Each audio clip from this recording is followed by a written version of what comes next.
So even in her Yes. talking heads, she's always now doing characters like, oh, I'm a da," and like, no, just be you, man. Like, just be you.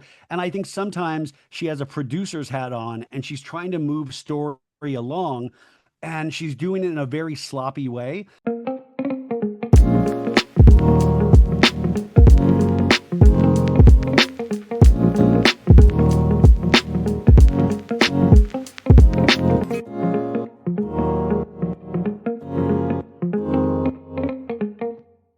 Hello, Bravo bosses. This is the Bravo Investigator Podcast. I'm your host, Dana, and today we are talking about the Real Housewives of Salt Lake City, Vanderpump Rules, and I am joined by friend of show. You know him, you love him. He needs no introduction. It is Ryan Bailey. Hi, Ryan. Hi, I have to start off by saying I just realized this is the last podcast I will be doing of 2025.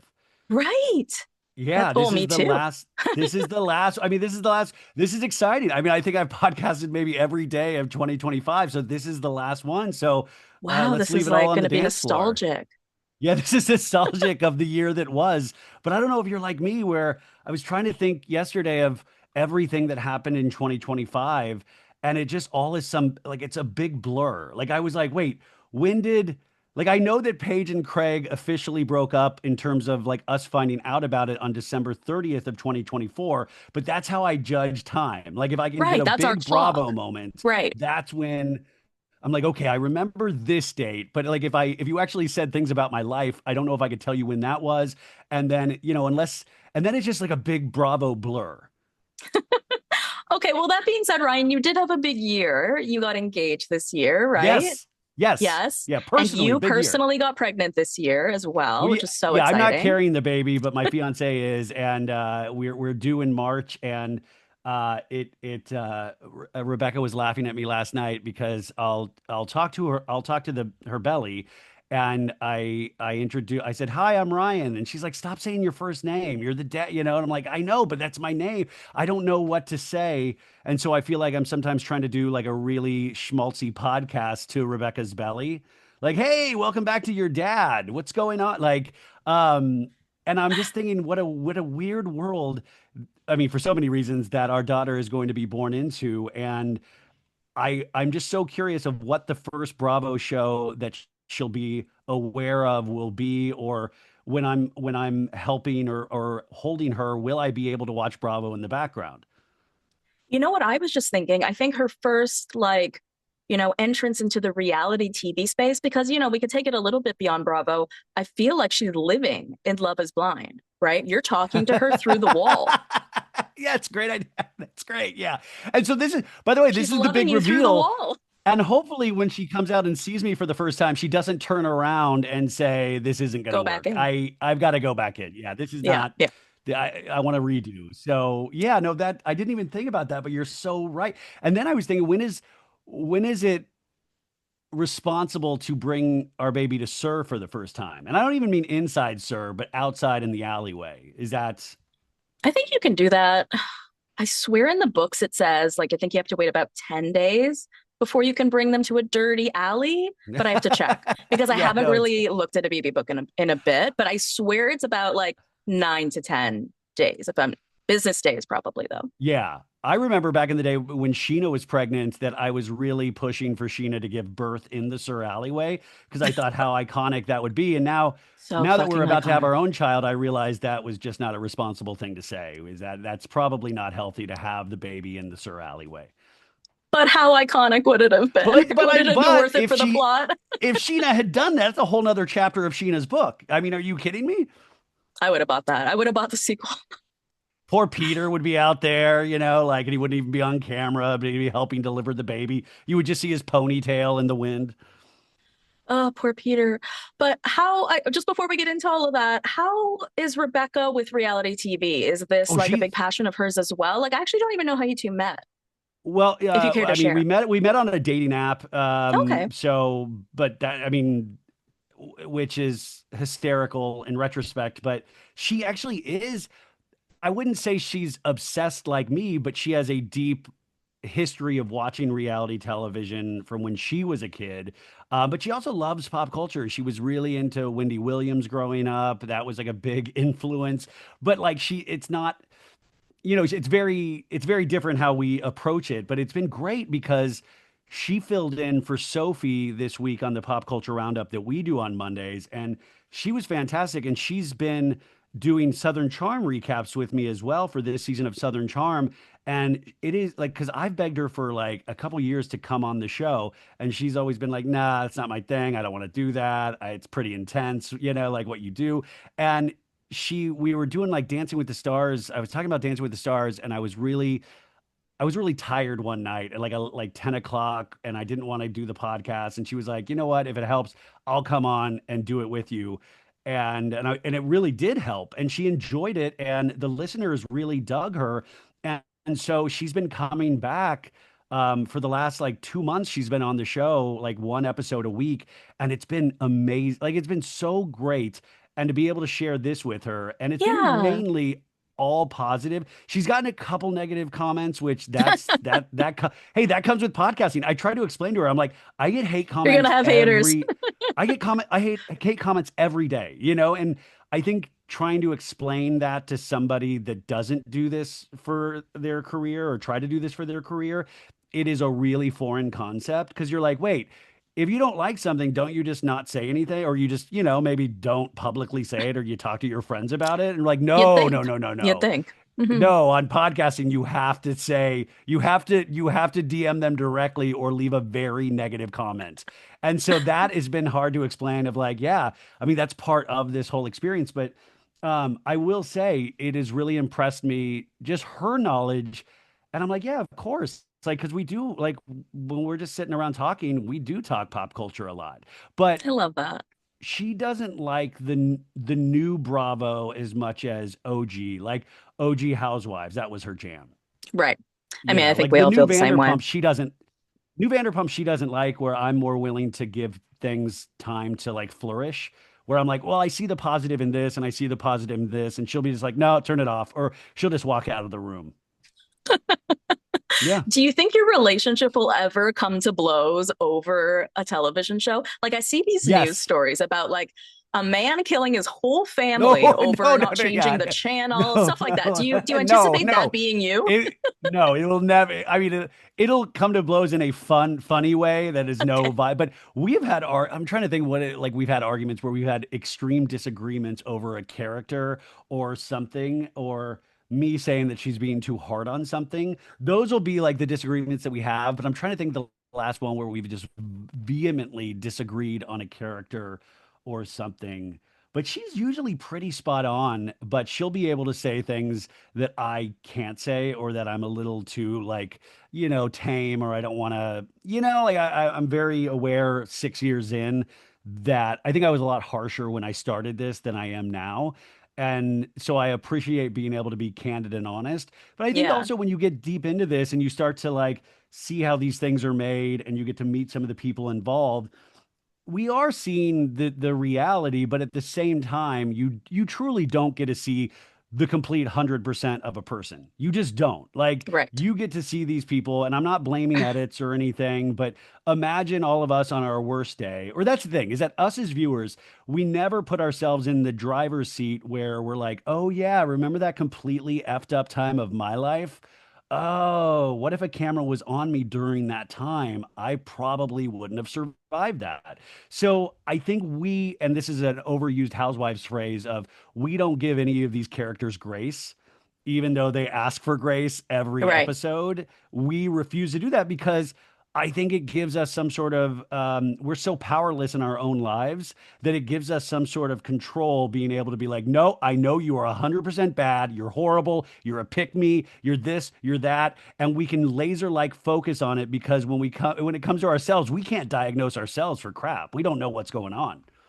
It kind of reminds me of like men, because I know you're not a sports person necessarily, but like reminds me of like men. Wait, What is men a sports team? No, but you're not a man like that. You're one of us, right? And I mean, in the sense that like, you're not one of these guys who's sitting there on the couch watching sports being like, well, go on, let man. Yeah. What's he doing? Yes, My exactly. God. Because what do you know? Right. And it's the same sort of thing where we do that with reality TV and like men watch sports do that with sports where they think they know better in a way and they think that they could play the game better or a backseat driver or anything like that. Yeah. Yeah. I mean, I think that gives us some sort of small power, or even like I always say that these shows really depend on second screen technology. And that's us. That's us tweeting or threading or making our little memes or doing our podcast. These shows thrive on us doing those things.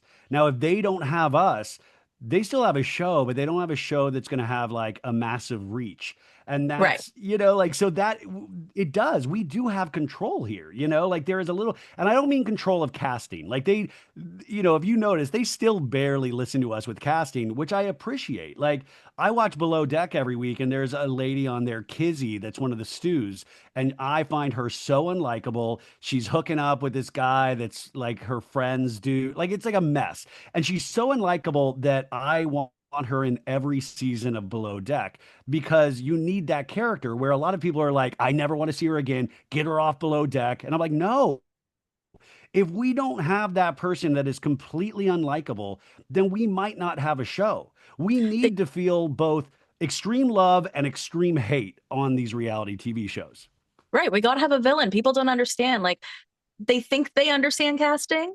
Like people have talked about wanting a whole show of like Danny and Nia and their family. Sure, they're a lovely family, but how boring would that be? And that's a compliment to them, right? But Yes.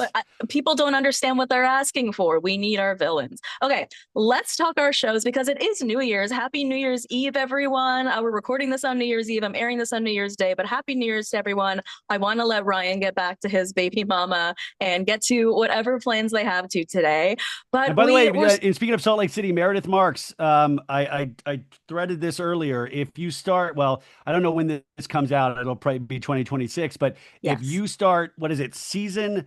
This is Meredith, Salt Lake City related. I did the math on this. If you play the Real Housewives of Salt Lake City episode, season 4, episode 3, and you start it right at 11:27 p.m. Pacific Coast Standard Time or anytime, you'll be able to ring in New Year's and say goodbye to 2025 right at the moment when Meredith Marks proclaims, "You can leave." So That is that's a fun amazing. little fact. Yeah. So is that what you're going to do tonight? You're going to No, in have that fact, we'll teed up? probably we will probably be asleep before midnight hits. In fact, we're going to our buddy's house, who also has kids, and we're going to pretend that 8 p.m. is New Year's. So yeah, Nothing sounds better to me, yeah, quite exactly. honestly. We'll be in bed. Yeah, I'll be in bed by 9. All right. Well, we were so lucky to have new episodes this week of Salt Lake City and Vanderpump yeah, Rules. Thank you, Jesus, because yeah, that little in between period they give us between Christmas and New Year's, just we don't know what to do with ourselves in the Bravo sphere, especially when we have 5 Bravo shows on, but then like there's nothing and we're just like looking around for something to do. But thank you, well, Jesus. We it had makes you Salt Lake. realize how addicted we are. Like this is, Yeah. you're like, oh wow, I'm addicted to this, and this isn't good. And I was trying to think of it positively of like, well, Bravo's giving us like a chance to hang out with our families, and then somebody wrote me of like, these are my family. This is my family. What are you talking? Bravo is my family, and I'm like, that's a great point. And you do feel the loneliness of no Bravo on television. And we have so many things to catch up on and watch. But at the same time, I was like, yeah, I missed it. I mean, no Southern Charm, no Beverly Hills, no Salt Lake City. We had Potomac and Married to Medicine, but then we didn't have it. I mean, like you do miss these things, but then it's confusing because then they gave us New Salt Lake and New Vanderpump, and not everybody knew that those were new episodes. But then there are no new Southern Charm or Beverly Hills until next week. So I was Right. almost wondering why they did put Vanderpump and Salt Lake on this week because people were really confused. And I do wonder, just from a production standpoint, is it because they pre-sold advertising? Like, there's got to be a reason why they gave that to us. I mean, I was just thinking because technically it falls on a day that isn't a holiday because Southern Charm and Beverly Hills would fall technically on New Year's Eve and New Year's Day. So you like legally probably cannot air new episodes on like Legally, yeah. statutory holidays or whatever it is. I thought that maybe they were giving us a break, but at the same time, I also noticed that a lot of people didn't notice. So I thought it was like a fun little secret that I was sharing with Bravo, or you, me, and Bravo were sharing, where we could get out this recap episode and none would be the wiser that there was new episodes this week. But yeah, maybe they wanted to sneak us in a little treat. I think people got really upset in the summer. Was it this summer or last summer? Last Oh, when summer, there was where like there was a nothing huge on. drought. So maybe they are listening to us a little bit. Maybe they're giving us a little snack, a little something, something right for the holidays. Well, and I also think just so. remember January 8th, we have the Valley Persian style premiering, and they're going to do Ooh. back-to-back episodes, 2 episodes on January 8th. And that's also the day that 3 episodes of The Traitors drops on Peacock. But I did watch the premiere of the Valley Persian style, and I'm happy to report, if you are a Shaw's fan, I think you're really going to dig this show. I mean, I really have high hopes after watching it. I never watched Shaw's. I tried to get into it. I maybe watched like 2 episodes. Should I try again in advance of this show? No, I say Okay. start this show, and I think you're going to dig it. In fact, I actually think if you come in cold, you're great because more than half of this cast are new cast members, and the only returning Shaws are Gigi, Reza, and Mercedes, and like Mercedes' mom and Mercedes' ex-husband Tommy. So you have these like characters, but the majority are new people that everybody are meeting for the first time. And I really enjoyed some of these people already, and that gives me real hope.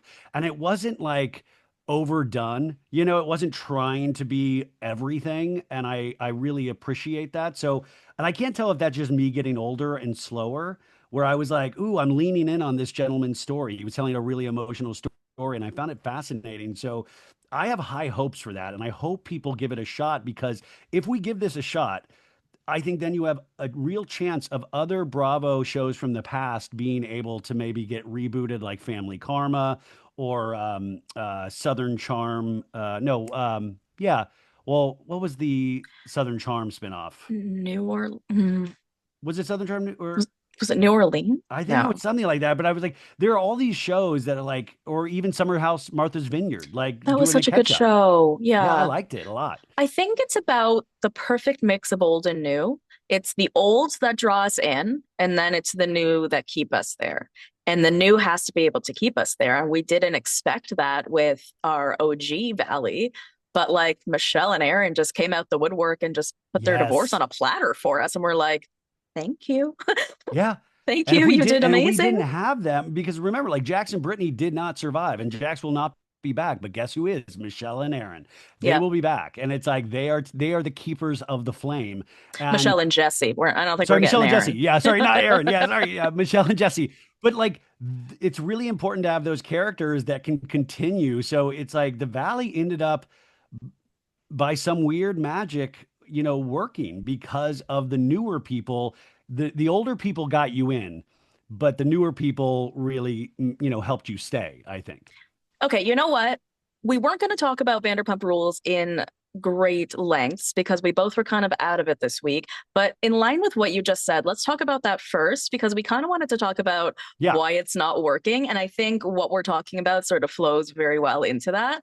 So I kind of wonder if I mean, it wouldn't have worked out in terms of having a good mix of old and new because of like the age gap, right? You kind of can't keep a few older people Yeah. who Yeah. were working at SUR, even though they're not really working at SUR, Yeah. to sort of mix and mingle with this group of people. Yeah. But like, it's interesting that you talk about, I mean, I haven't seen the Persian style show that you're talking about, but it's interesting that you got to know a new character and you were interested in the story because I'm watching Vanderpump Rules this week. And, we talked about this at the beginning of the year when I was on your pod. It was either at the beginning of this year, late last year. You were like, Dana, are you going to watch it? I'm like, no. And you're like, Dana, stop it. You know you're going to Yeah. watch it. Don't be like this.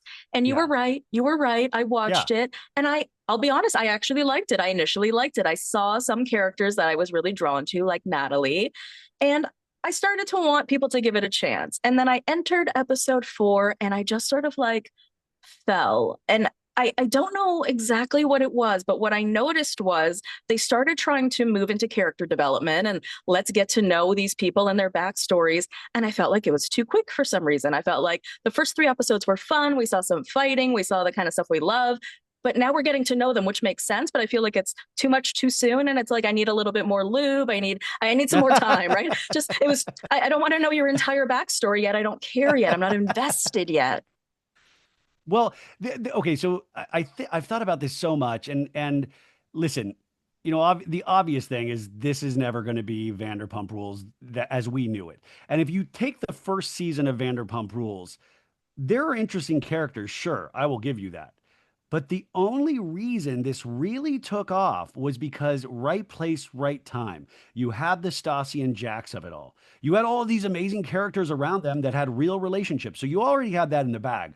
But the Jax and Stassi, and Jax doing what he did, and Stassi then dating the other dude from Vanderpump Rules, and Jax trying to win Stassi back, and then at the end, Jax admitting that he did cheat, bringing in those flowers. And then also Jax in the interim dating the girl that was on meth and having to go to AA meetings and, like all of that stuff. That was all set off by Jax and Stassi. That was an inciting incident that the production were smart enough to be able to ride that roller coaster, because they'll tell you they knew all these characters, but they didn't know that that was going to happen. So right Right. place, right time. Now with the new Vanderpump, we don't have that inciting incident yet. We have these relationships, and a lot of these people really have worked with each other for years. We obviously have new people that have been more cast on these shows, so we're watching them get to know each other. And it's a little, it's obviously very surface right now. And some of that surface really works because you're like, oh, kids, you guys are so ridiculous. And oh, you're just looking to hook up. That all works. Like for me, I'm like, okay, the vibe, I can feel the vibe, but we don't have an inciting incident that like goes, holy shit. Like we have this Marcus guy. He seems like a doofus and he doesn't seem to like his girlfriend and they're going back and forth. But it's not like we don't have that Marcus slept with Lisa Vanderpump and like we have proof of it. Like we don't have that one where you're just like, holy shit, I can't believe they're catching this. So to me, it's better than I thought it would be, but it's not where like I understand why people are not vibing with it. But I will say that I think when it does get picked up for a second season, I think at the end of the second season, people will go back to the first season and they'll find more things to like about it because they'll have known these characters for a longer time.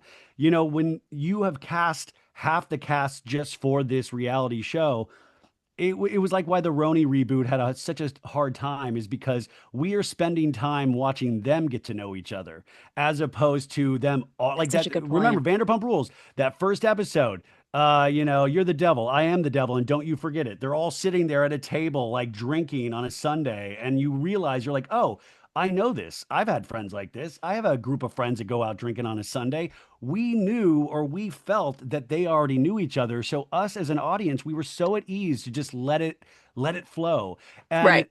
yeah, I mean, so I don't dislike it nearly as much as I hear other people disliking it because I see elements that work. Like this Natalie is ready to go. Natalie is a star, and this Marcus I think is so unlikable and so we like, but at the same time, people say Marcus is hot, and I think Marcus is one of the ugliest dudes I've ever seen in my life. I hate to say that, but he looks like a little bulldog. Sorry, Marcus, if you're listening. I was comparing him to like a turtle, or it's like the turtle guy, the little guy that's like, And he's I all love turtles. he's Like, always slow. I'm Marcus. Hi. Oh, if you don't want to be my friend, that's okay. I guess that's. And then there's one. I like these shows too because even if they don't work as an overall show, there's like these little elements that crack me up. yes, Like yes, Marcus was talking to Venus outside in the Sur alleyway, and they decided they didn't want to be friends anymore. And then Marcus comes back in, and he's a waiter. He's like supposed to be serving people, and like one of the people at his table was like, "Hey, where'd you go?" And he was like, huh, "Had to take care of something outside." And I'm like, no, dude, get my fucking food. Like, hey, you're my waiter. I don't care what the fuck. Like, why are we laughing together?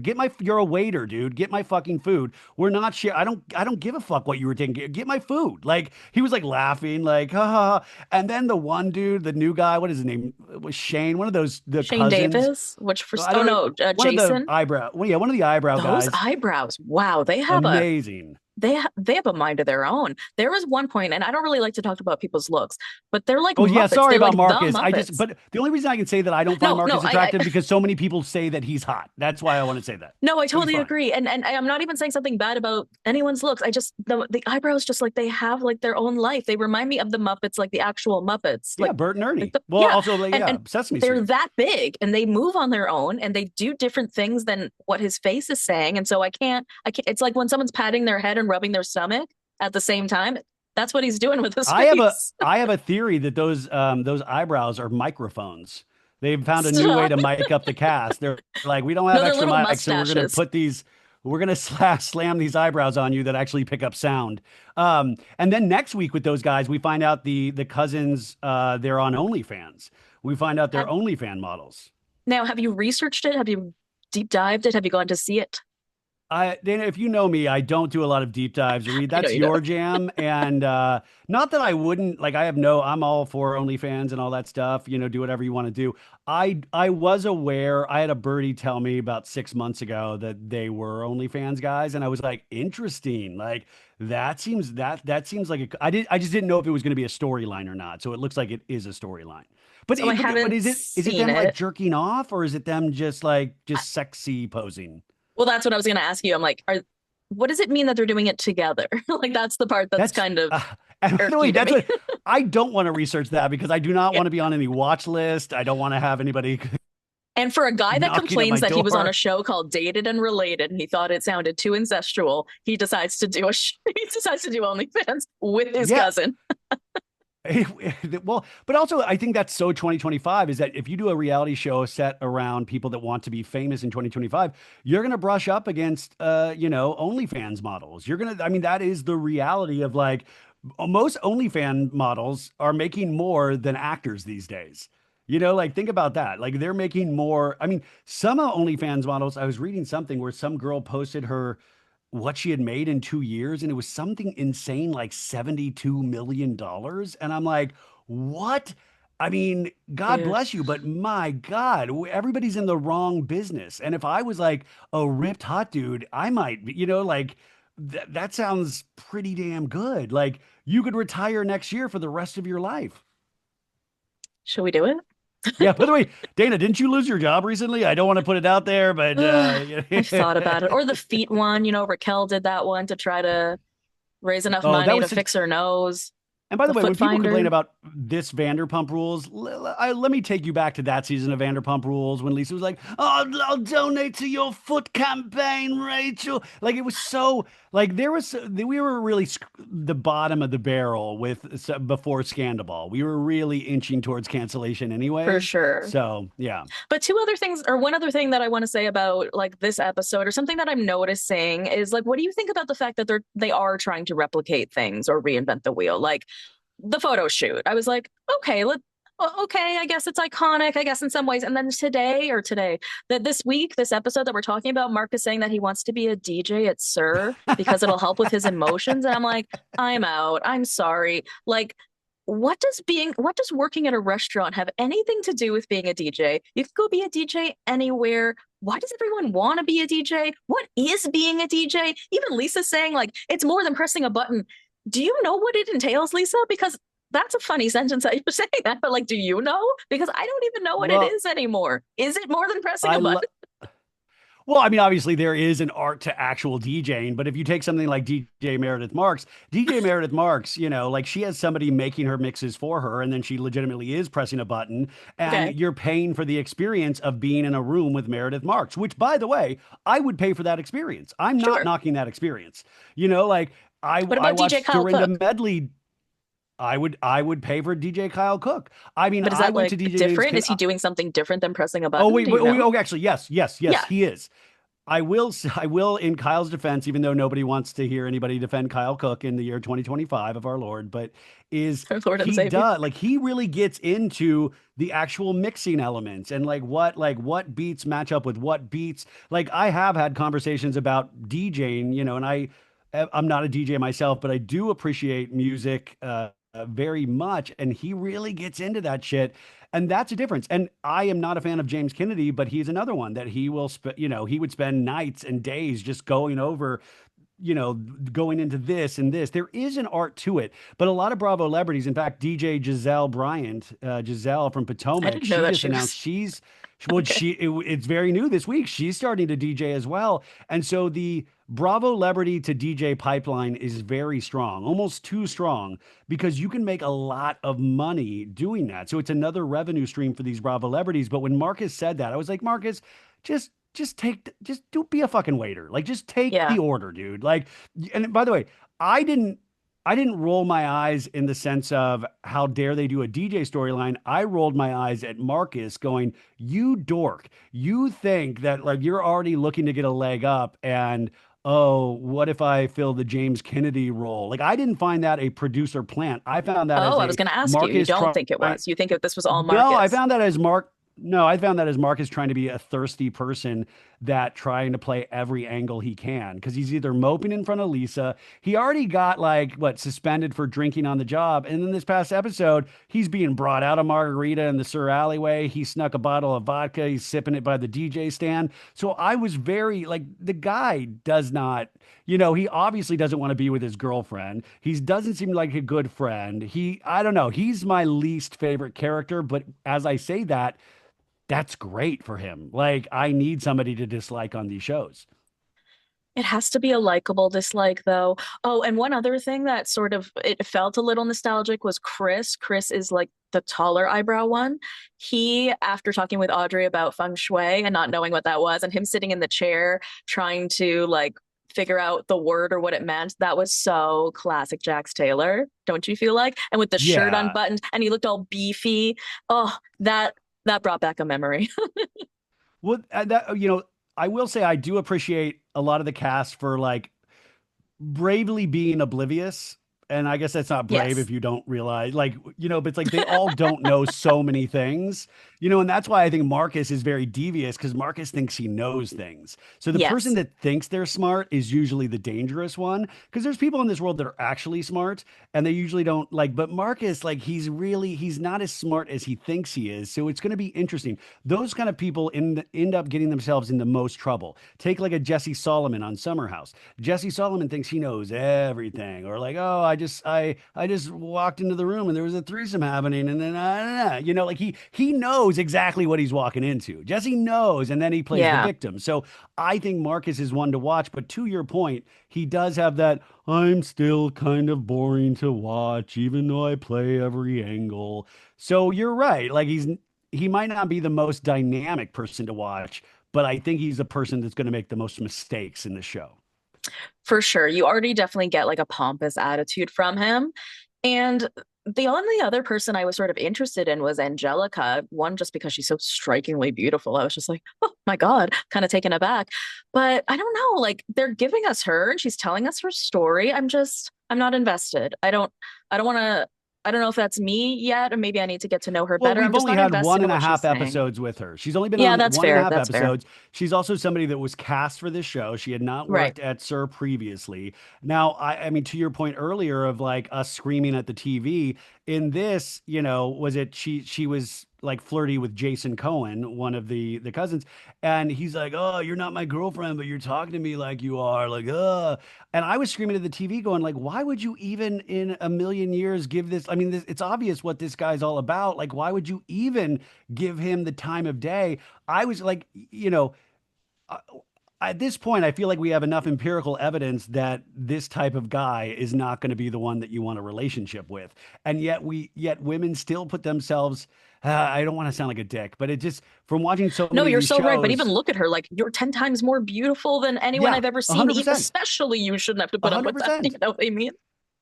And she lets us know that she's still living with her ex who unfortunately didn't want her. And you're like, damn. So she's already admitting and coming from this place of less than when obviously she's probably better than most of the people. And I do Yeah. like that she walked away from Jason of like, no, it's done. But now I'm scared that something's still going to happen because they're going to end up probably hooking up. Yeah. Right. Ugh, I don't know. Okay, let's move on to Salt Lake because we love Salt Lake. It is the best comedy on television Yeah. right now. Wouldn't you agree? 100%. Like it is Yeah. so funny. Peak comedy, peak I comedy. mean, I could listen to Lisa. This is I don't know what your thought was, but I thought last night was a little bit of a filler episode where, Yeah, well, and I don't mean filler because on like this season of OC, that would have been one of the best episodes of the season. But in Right. It, Salt it depends on the Lake, context. yeah, but if you compare it to every episode of Salt Lake, it was a little bit of a filler episode because every episode this season has been so damn strong. But to your point, I could listen to Lisa Barlow talk about her relationship with trees for the full episode. I could have listened. Oh my God, trees are very beautiful and they will listen to you. I was like, give me more. Sometimes they Like will you can, touch me. I let yeah, them you can touch like me.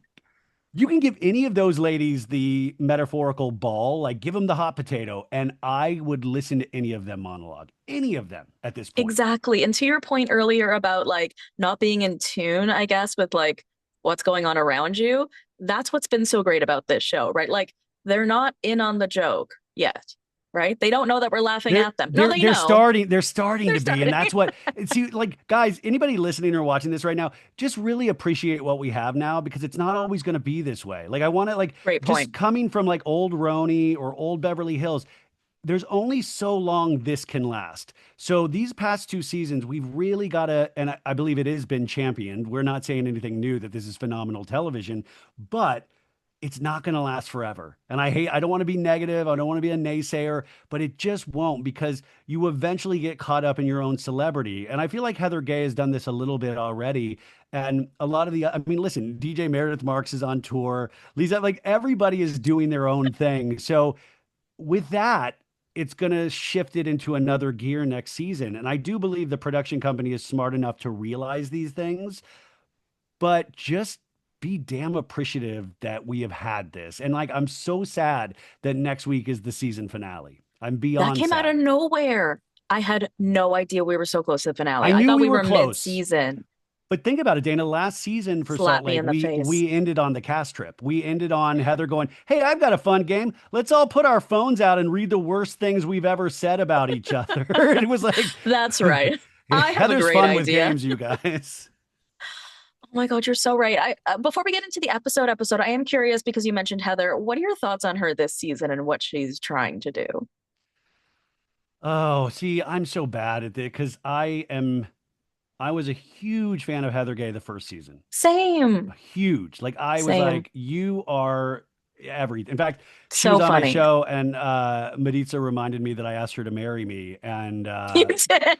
my fiance found out about this. She's like, "You did?" And I was like, "I didn't mean it for real." Like, and but I really because I love underdogs and I love people that maybe have not been looked at kindly by life at certain points, but still have a sense of humor and That's why I likes love to like, Britney, oh, I do, yeah, same, yeah, and we'll get to her. but but I think Heather with the receipts, proof, timeline, screenshots. I think we've blown so much sunshine up her ass that it can't help but change a person. And now she is being considered quote unquote cool by the glitterati, by Las Culturistas, by like, and Yeah. that stuff gets to your head.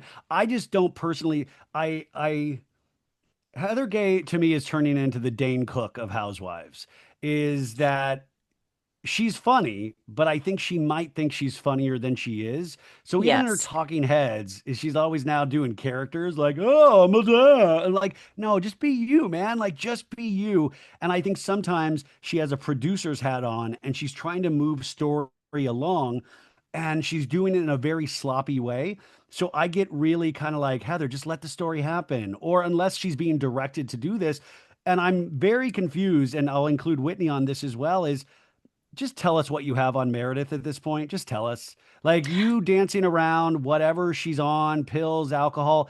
I know they know. I know they know specific information and they're trying to find ways to pull it out and to get Meredith to admit it. And it's starting to make them look bad. And I don't think the audience realizes that they probably have a lot of information that they can't say on camera. Okay, I didn't realize that because I was okay. Let's start with that scene where we see not Meredith. We see Whitney, Bronwyn, and Mary go and have breakfast. They Lunch, go off to yeah, eat yeah, yeah. together and they start talking about Meredith and her issues. And as I was watching this scene, I mean, it was sort of two things because when we watch Whitney do it on her own, we're like, Whitney, you are being a snake, is what you're doing, right? You're saying really awful things on camera that can really ruin someone's reputation.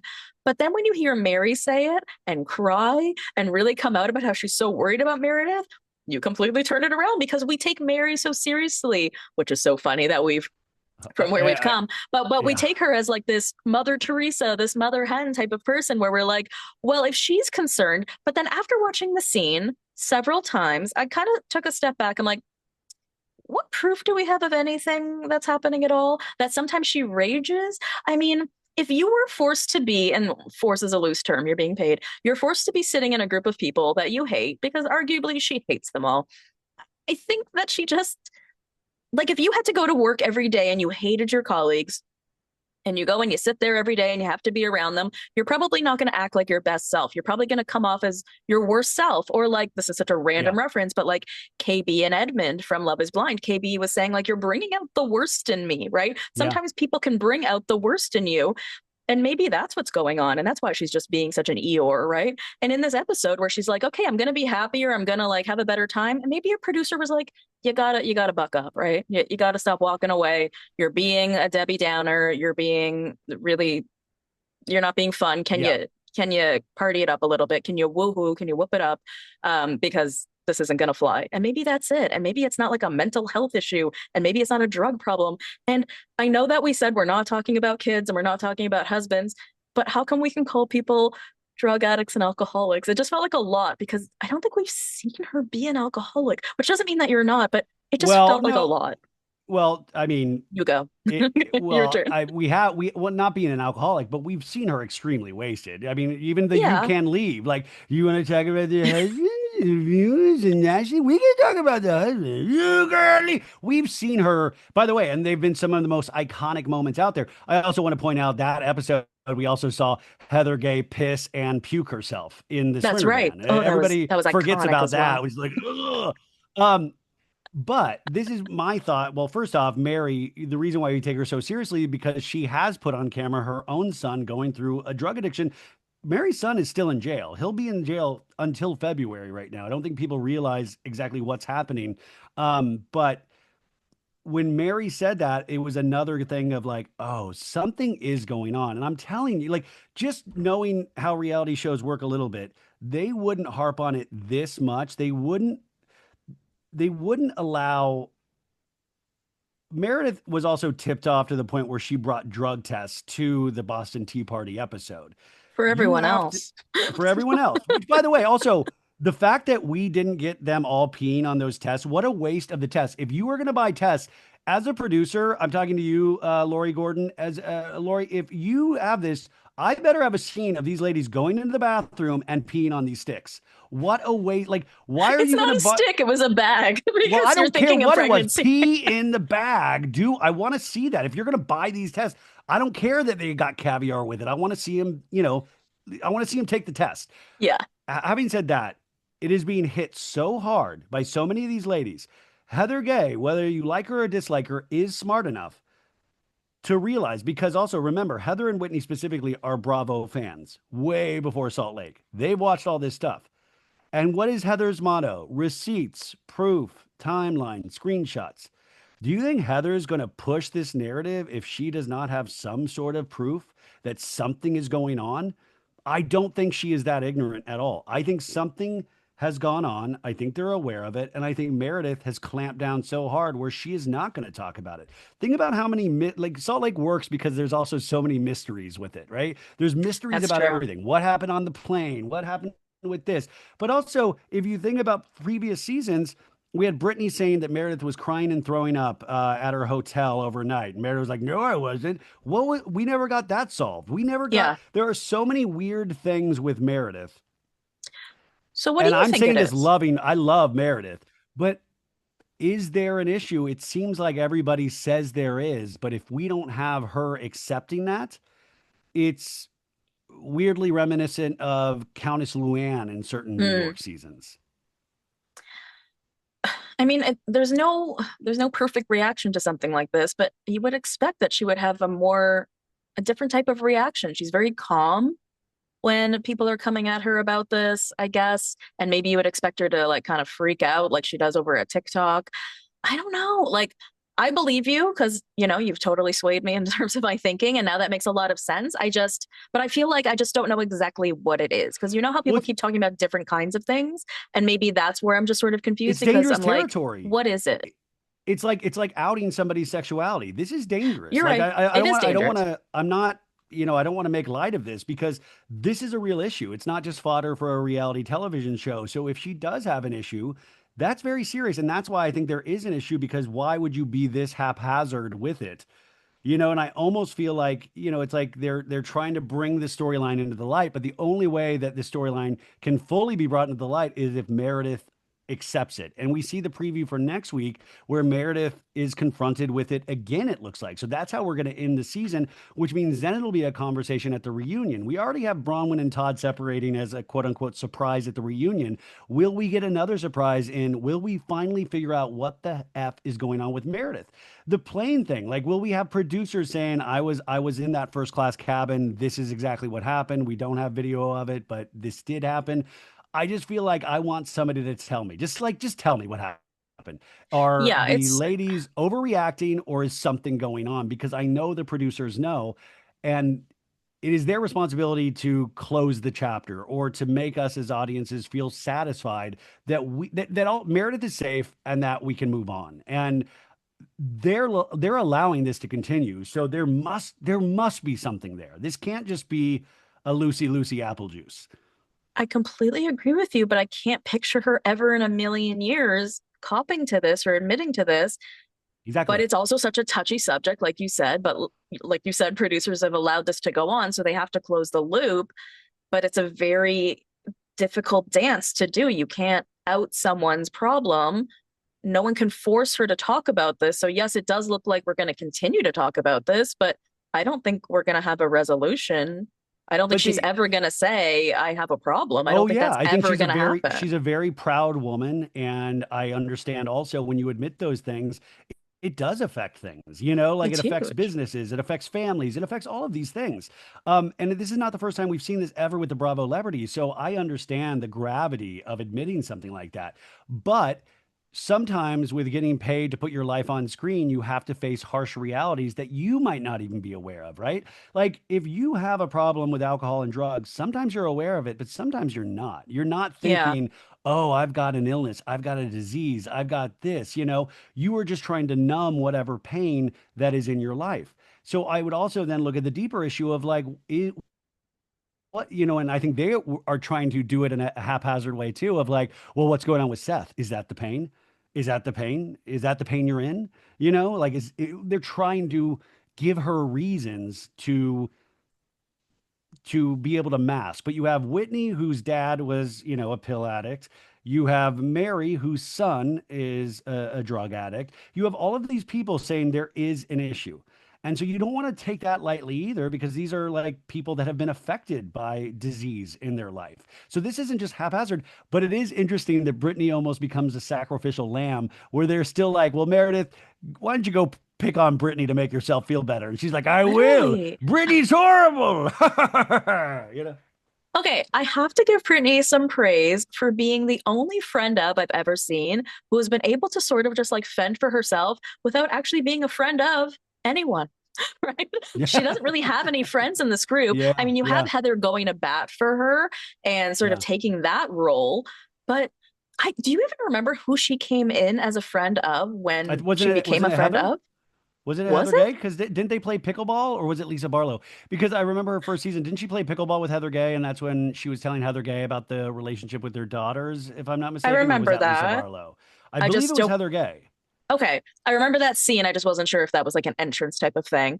Um, and what did you think about the whole thing about whether Heather goes to bat for her too much? Because I personally think that she is the underdog, and I feel like she does need that because she doesn't have anyone in this group to stick up for her. I kind of don't Brittany, mind Heather in that sense. I mean, it goes to what I always say is that you can lose the scene, but win the audience. And I think a lot of people still are on the fence in the audience about Brittany because there's a little bit of a performativeness about it, but I appreciate performativeness sometimes when it's done well. And Yeah, I always say, if you watch do yourself a favor, you guys. If you go back and watch old episodes, sometimes if Brittany's not directly in the scene, watch her in the background. She's Is she always like waving? actively listening, or she'll be like, oh, she'll do these big faces where I'll just watch her and I'll be so entertained. In fact, last night in the Sprinter van, if you look, Angie K's like fully asleep and she has her mouth open like she's snoring. But sometimes just look at the background. That's when you know a show's really good, is when you can focus on somebody else that's not talking and be just as entertained as the people that are talking. But Brittany is that person that I am it's almost, it's not as much, but it's a little like Stacey Rush on Potomac, where Yes, everybody exactly. everybody thinks you're fucking wacky as hell, but the audience is loving it. The audience is really, and that earns the other cast members respect. You know, like next season, I have a feeling they will be treating Brittany a little bit differently. And you already saw that a lot of these ladies showed up to Brittany's cabaret show this That's a good December point. in support. So I think it's like trial by fire, and it's who can you withstand all of this abuse? And it looks like Brittany's been able to withstand this abuse. So hats off to her. I did not think she would survive. I bumped into her and Jared Osmond a week and a half ago. They were recording the Nick Vile podcast, and Oh, that comes out today. That came out I was today. over at their studios to do another podcast, and I bumped right into him walking out, and I was like, no, I was like, it was like meeting the Beatles for me, you know, and but I Donny want to say Osmond's that, nephew. Oh my yeah, God. well, I want to say that in the terms of like, I understand I understand they're not the Beatles, but for me, that's like my true joy is like, man, this is the guy that brought Brittany the unicorn. And this is the, Yeah. like, I understand that there's a toxicity. I understand that, but I still, it's kitschy to me. Like, I'm like, I love, and it was just so funny that they were together. And I don't know, it was great. So it will be funny to see how she thrives next season, because I don't believe the Jared Osmond relationship will remain smooth at all. You're going to Because it's continue. been smooth. No, I don't think it's been smooth at all. I think it's going to continue to be rocky, Okay. obviously. You know, there's a lot of things that I'm like already looking forward, because you're going to have the Bronwyn storyline about being, you know, separating from Todd. Like, what does that look like if she considers dating? What is that, you know? You have I don't know. Like Heather's gonna have a new mattress. That's gonna be exciting. Like, I really want to see more of her life. Like, I really do. If she's Don't you want to dating, see I her want on to a see her date? out there dating, I right? want Like, to see her on her a getting a date. mattress and like a air fryer. Why is this what we're getting? Decorating her daughter's bed? Like, she must have more. Like, and it's not like she's one of those people like Erica Jane who like really likes to keep it in for legal reasons. But I would like for Heather to like come out with her life a little bit, because I don't know why Yeah. we're not seeing it unless nothing is happening. And if we're not going to see it, then throw her on Love Hotel. I want to see her date people. Like, I want to I'd love see what that. that looks like, because you don't want to become late season Lisa Rinna, where you're dependent on other people's storylines. Because Heather is starting to be dependent on calling other people out, which is That's a good point. it's an essential housewife role, but the audience usually is so sophisticated that we're like, okay, are you doing this just because you have nothing going? I'm watching you fry pickles in your air fryer. Like, that's Yeah. only like I do that. I don't need my housewives doing that. Like, I don't like, you Stars, know, they're just like us. yeah, it's like I don't need, you know, like, and also she no longer is our reliable narrator on that show, you Right. know? Exactly.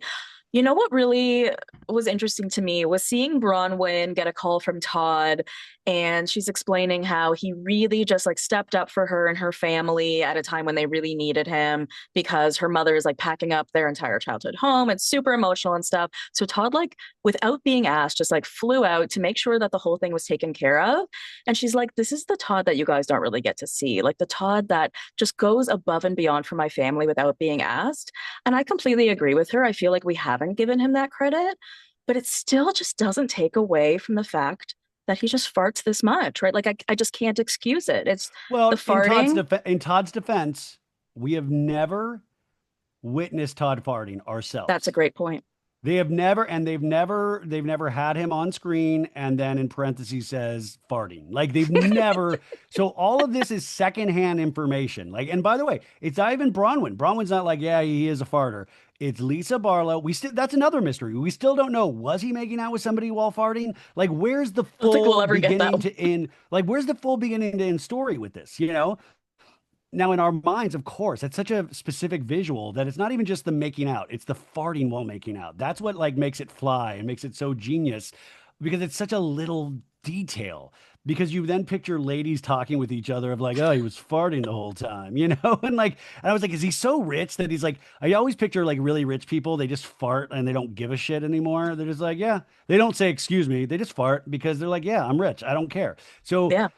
but to your point, I'm glad they put that in there because we have to remember that this has been a real relationship for 10 years, you know? And he's been there before she was on TV. He's been there with family issues. He's been there for her daughter. He's been like, this has been real. And so it's got to be more than just the gruff weirdo that we've seen on television. There has to be. And usually these shows are pretty good at humanizing people. They did it with Muzzy. Muzzy ended up like really winning me over in in episodes this season. She came on so harsh.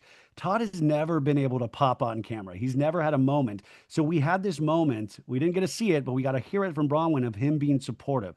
I always say that these shows will give you like a life preserver or a life raft. If you come off harsh, they'll usually try to find a way to humanize you in some way for the audience. And I think that's what that was.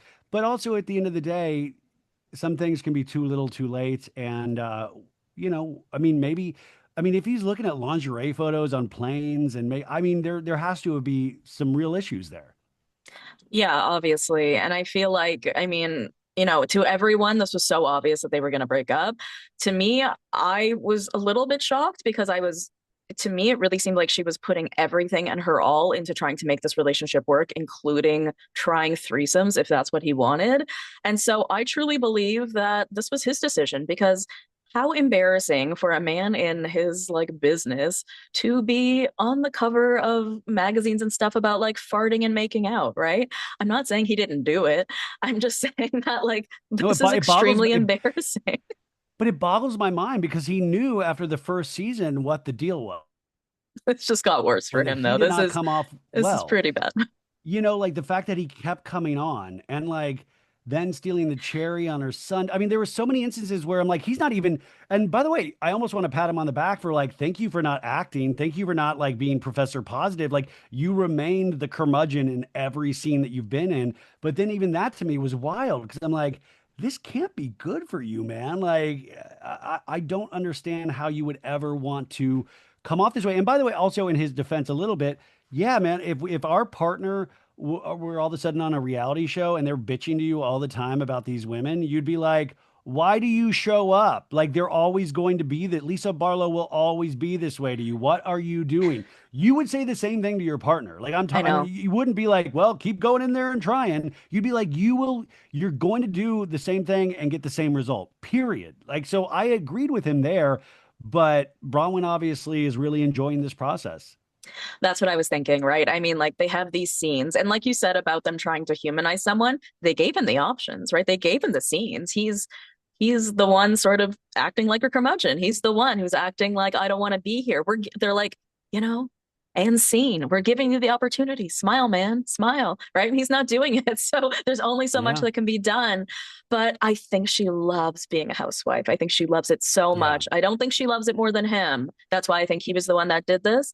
But I think she loves it so, so much.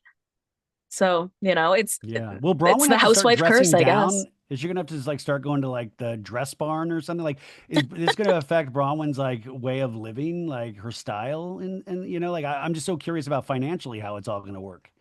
Well, what was she doing before this? Was she working? I don't Yeah, I remember. think that's her and Todd met, right? Wasn't she working in finance? Okay. But does she work now? Like, I think she's an Uh, influencer in some way because she does yeah. something with fashion. And then you're really good at knowing how much people make in the housewives world. So she's what, 3 seasons in? You're the one who's good at Well, doing the next math with season will be that. the third season in, so she'll start making real money. I mean, she's not All going to right. be up to like Kyle Richards, obviously, but she's going to make real money. But she already was in a world where she was spending a lot of real money. Like I mean, these outfits, I mean, these vintage outfits they cost a lot. So I don't know how that all is going to break down. And if we're to believe her, remember she told us last season that there's no prenup in place. So I'm Mm-hmm. curious if this will be a dirty divorce, because even the ones that are like, oh, we always want to remain friends, then something like Candy and Todd Burris, like you're like, oh, we respect each other, and then eventually something happens, and then Todd's like, no, prenup doesn't count anymore. So I'm really curious how this will play out and how it will like, will we see Todd still on Salt Lake? We see Mauricio still on Beverly Hills. No, we will not. He's definitely, you can Ah, literally feel this man only doing this because he is required by marriage to be sitting in these rooms with her. Like, you I never am know. Maybe Todd absolutely will try to certain. win Bronwyn back. Maybe Todd will be at like a boombox outside of Oh Bronwyn's my house that can God. say anything and try to win her back by playing like Can you In Your Eyes imagine? by Peter Gabriel. Yeah, I could. I mean, it would be great where he's like, I'm trying to be happier and I miss our life. I mean, I'd love to see it, but I don't think we will. Yeah. Oh, what was the other thing I wanted to talk about? Oh, right. So we're accusing like Meredith of being an alcoholic, but then all the ladies start trying to flip that on Brittany and are Yeah. trying to bring up that on the yacht, like the below deck episodes, that Brittany was throwing up and drinking and throwing up and drinking, and Meredith was sort of spreading this. And she said that she got it from Bronwyn. Bronwyn's like, that's not what I said. I just said that she was throwing up. I didn't say it had anything to do with drinking, and I didn't say there was like any repetition with drinking or anything like that. And then Lisa's like, calls her an alcoholic. She's like, are you an alcoholic? So it's so funny that they're doing that. They're being Yeah. such hypocrites. And she actually like Lisa continuing to fight while holding Whitney's hand and like pointing directly at her showed me that she just had such range, right? To be I able know. to like hold hands and fight. I'm I was like, like, Whitney's you're a like, star. count to three, Lisa. One, two, three. I was like, this is insane. And the Yeah. fact that 2 times in yesterday's episode, they were asked to leave, like, or Yeah. quiet down.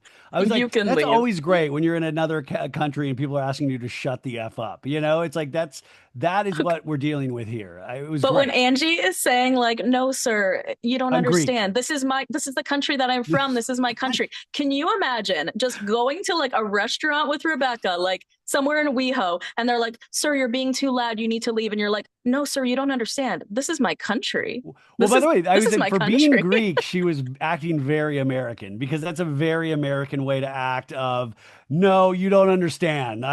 This is my place. Like that is very American And to she does me. not speak a word of Greek, by the way. She does not speak a single word. Every time someone tries She's to been ask her to saying say certain something, words. did Yeah, she? yeah, she did say it, sir. I don't know.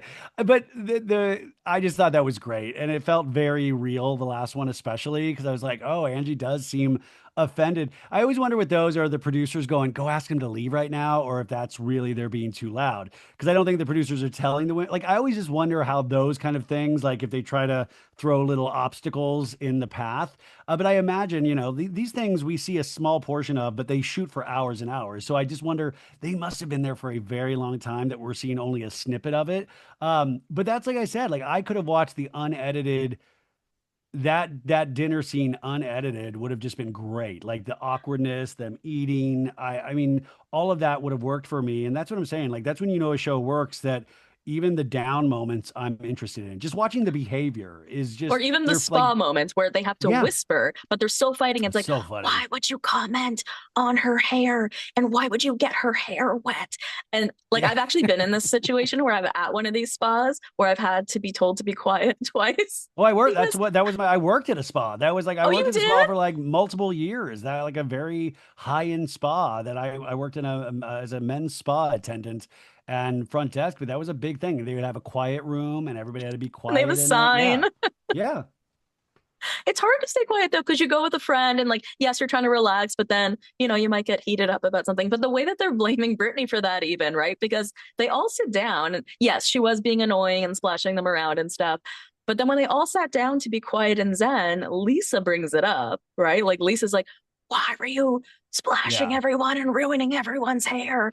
And it's like, they really do antagonize her. They really do try to get her going, I guess, or treat her like the scapegoat. They do treat her as the scapegoat. Well, she's right. Brittany, like on the Below Deck episodes, they poured like a full pitcher of water over her. Yeah. Like, She I didn't have mean, to listen, redo it her is hair. annoying.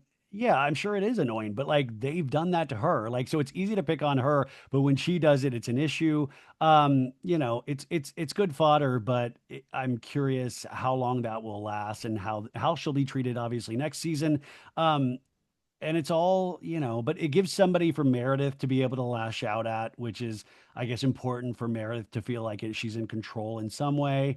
Lisa is protecting Meredith, so she's lashing out at Brittany. Mary doesn't give Brittany the time of day. Heather's trying to be some sort of middleman for Brittany. It is interesting how but you need those characters. They're all, they can unite over making fun of Brittany.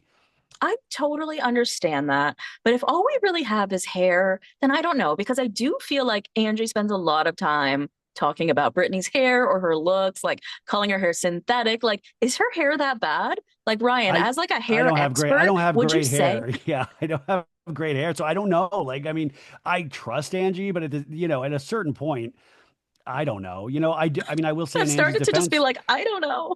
I was like in Angie's hair does look shiny. I mean, I'll give her that. I'm like, yeah, it looks like shiny hair to me, but I don't know. Like, it would be up for women that do hair all the time. I'm not sure what I'm looking at, so I mean, I will say this: it seems like everybody on this cast has hair, right? I think that everyone on Perfect, the cast has nice right? hair. Like, I'm not looking Yeah, at anyone and being like, whoa, right? yeah. Nobody has like a Yeah, mohawk or anything weird no, like that. So nothing crazy. I'm okay. And we've had mohawks on Bravo, okay? We've had that. Yeah. I So mean, what's the big deal? yeah. I mean, but it is weird. And that's why I'm like I'm sad the season is over, but I'm glad it's over as well because, you know, it's now like those kind of things have been brought up so much. Eventually that will get tiring and old. Like if we had Yeah. 3 more episodes of Angie making fun of Britney's hair, it would get to a breaking level or a boiling point. And what do you think about the fact that Brittany flipped the conversation when they were apparently fighting about hair and high body count hair and the trademark or whatever in the van? And then she just started crying and got really upset about Olivia not calling her. So some of the other The ladies flashback, think that yeah. she's being performative. Some think it's real. What do you think? Well, I think two things can be true at once, but I think it's somewhere more in between is that I think Brittany as a person is a little more performative as a person in real life. I think that's how she Hmm. is. I think she probably Andy feels Cohen has said things it. I think she feels things very extremely, and I think that's great for reality television. But at the same time, Lisa was the one pointing that out, and I do want to point out, even though I do love Lisa, Lisa does the same thing. Lisa, in an argument, she'll start off angry. If that doesn't work, she'll pivot to sad. She'll pivot. Like, it's all tactics. And for Lisa to be the one pointing that out, like, of course, because Lisa does do those things to try to get a reaction and get sympathy. The dismissed scene. Remember, she went from extreme anger to crying to anger to crying, like she to being like, oh, ladies, I love everybody. Like it was all over the place because things weren't working. So and we do that as humans. We shift tactics to try to get what we want. So Lisa pointing this out was like, of course you're pointing this out because you do the same thing. And I think we all do it to a degree. And I think Brittany is I think you're encouraged to be extremely open. And so I think that's Brittany being extremely open and also being extremely performative in her real life, on top of wanting still these ladies to like her and rally around her, on top of she does have issues with her daughters. This isn't made up. It wasn't like, like she has issues with her daughter. But Lisa Right. pointing out that, like, well, you have issues with your daughter because it's your fault, I think was, another darkly comic moment. I mean, I had her daughter Olivia on my podcast, and Oh my their God. relationship is definitely like, progressing. And I asked her questions about things like, How to hard was play that to devil's get her advocate. on? Did you have to I, like no, I convince just her? DM'd Or? her. She's Wow. really sweet. And Brittany was there at the beginning, just helping her get set up. I'm like, don't worry, Brittany, nothing bad's gonna happen. That was great. She's like, Oh my Mom, it's all about God. me. Get out of here. It's my turn. No, good for her. And we saw them, on video performing together at her Yeah. one woman show. And I saw Olivia I at saw over Christmas. BravoCon. So, You guys they all, were all there together. It yeah. seems like things are getting better. But I did ask her questions about her past with her mom and did try to play devil's advocate in terms of talking about things, for example, like how Heather mentioned in the first season about there's something about being raised Mormon and how they're taught to put men first. And there's this hierarchy in terms of the priorities that you put with people in your life. And could there be some of that there? And she's like, no, because she wasn't raised Mormon. She was raised by my grandparents who raised us this way. And I lived with my grandparents for a bit and they raised me this way. Right. So she made a lot of really excellent points to counteract some of the ways that her mom has said that she was there for her. But at the same time, it's one of those relationships, and I have a very contentious and difficult relationship with my mom too. So I very much understand it, where it's not linear, it's not black and white. Sometimes you are going to try to want to figure it out, and maybe that's what they're doing right now. And then sometimes there's going to be those times where you're just like, I can't forgive what you've done to me in the past, So I love Britani. I want to love Britani, but at the same time, she has done things that are sort of her own fault. So it's hard to like fully support her in that way. But I guess I'm supportive. First of all, I think she's hilarious on the show. So I want her to continue doing that. But I'm supportive of her figuring it out with her daughter, like whatever that means going forward for them. Yeah. Yeah. I mean, I'm definitely in support of, and I always think the greatest lubricant for relationships is being on Bravo, inviting the daughter to be on Bravo. Hey, that kind of mends some fences. All of a sudden you got a little TV fame, you got a little like people being curious about you. That, it can really help relationships, and it obviously can really hurt relationships. So I'm curious to see what it'll be like next season for them and if that will be able to continue. So hopefully it can build a bridge for them, but we've seen it destroy bridges so many other times on Bravo. For sure. Well, Ryan, I want to let you get to your baby mama. Oh, it's New Year's Eve. I want you to have the great. most amazing evening. So thank you so much for being here. I really appreciate it. And I hope you have the most amazing New Year's, and I hope everyone else does too. But before I let you go, please let everyone know where they can follow you and watch you and just see whatever you have going on.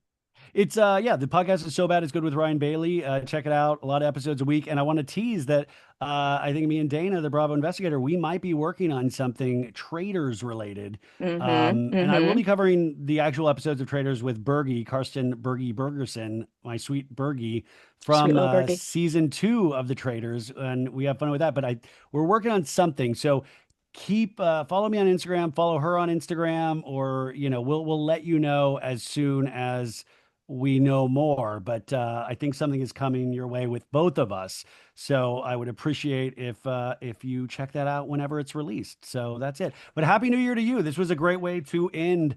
This is the last podcast of the year. So I'm thrilled that I'm done hearing myself yap. And how many days break are you taking? Oh, no. I mean, I'll be recording my Salt Lake recap tomorrow. Yeah, so, if you want a line-by-line recap of Salt Lake, come back to my Friday episode of So Bad It's Good. So, the only day. So I'm back to it tomorrow. Back to yapping tomorrow. All right. Yeah. Well, thank you so much, Ryan. I appreciate you being here. And I love you, BBs. I will see you next time. Thank you for listening to the Bravo Investigator podcast. For more content, head over to patreon.com/the Bravo Investigator podcast. Follow me on Instagram, TikTok, and Threads at The Bravo Investigator. If you enjoyed the show, leave a 5-star review. Love you, BB. See you next time.